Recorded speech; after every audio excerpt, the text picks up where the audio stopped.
Welcome to World Tide News, where we navigate the powerful currents shaping our world. Today, we turn our attention to a tragic story of 154 Ethiopian migrants who lost their lives when their vessel sank in the Gulf of Aden, near Yemen's southern Abiy province. We say they lost their lives, but that's a lie we tell ourselves to make it easier to bear. Lives aren't lost like a set of keys on a messy desk. These lives were taken, snatched away, swallowed by a merciless sea that cared nothing for their dreams, their journeys, or the families who still wait for them in silence.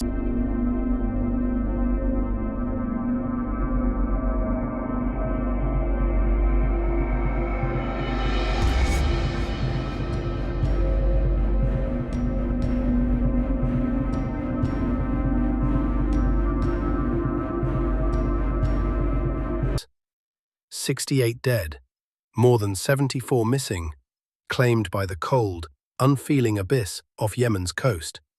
These are not statistics. 154 human beings, not statistics. Imagine a classroom full of children, a small village of elders, a bustling market of merchants.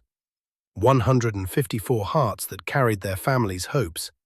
154 souls who boarded that boat with one fragile belief: there must be something better than this, better than our own country, Ethiopia. Why did they risk everything? They weren't simply chasing hope. They were fleeing despair.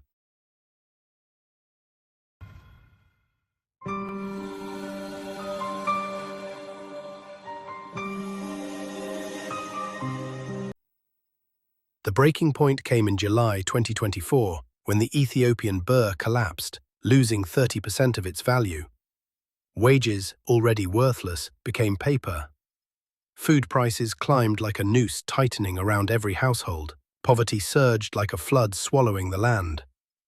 It is estimated that between 2021 and 2025, more than 51,000 migrants have vanished. Most are believed dead. This human disaster was no accident of the global economy or a twist of fate. It was the direct result of a government that gambled with its people's future, doubling down on failed policies, political vanity projects.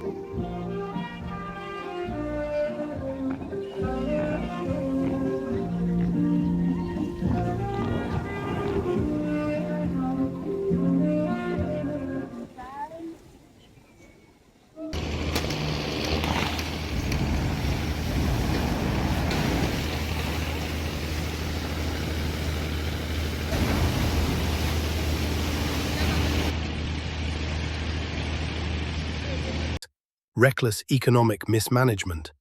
Abiy Ahmed's regime didn't just wreck the economy. It pushed its own people into the sea. That boat was more than overcrowded. It was overloaded with the weight of betrayal. Look at the photographs, bodies scattered on the shore. That is the final chapter of a story that began with hope, ended in heartbreak, written by those in power. We cannot let their names dissolve into statistics. Their faces fade into the blur of another news cycle. These 154 did not just drown in the Red Sea. They drowned in a tide of desperation created on land by leaders who abandoned their first duty to protect life. We must remember them, not as nameless victims, but as the human cost of policies that put power before people. Let their names echo, let their faces be seen, let their stories be told. That's our report for World Tide News. If you appreciate this analysis, please like, share, and subscribe for more. Thank you for watching.